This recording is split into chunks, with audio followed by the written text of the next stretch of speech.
принуждаването на голяма част от малките и средните животновъдни стопанства да ликвидират и да сменят попрището от животновъди в България да отидат берач на ягоди в Англия е тенденция. Но имало и още една причина овцете и козите в България да се водят по-малко. Изчистването на системата от злоупотреби и виртуални животни. Според нас, реално отглежданите животни в България са около 800 хиляди.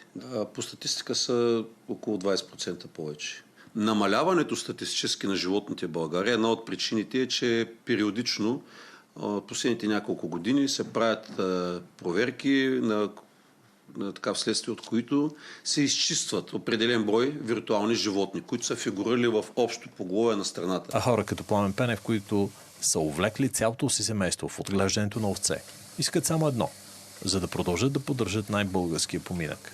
За нас подкрепата е да намерим пазар за нашата продукция и то пазар на нормална цена. Ние търсим нормална цена на нашето мляко, на нашето агнешко месо. Изкупната цена на качествено овче мляко е само 80 цента. 2 пъти по-ниска от 1 литър дизелово гориво.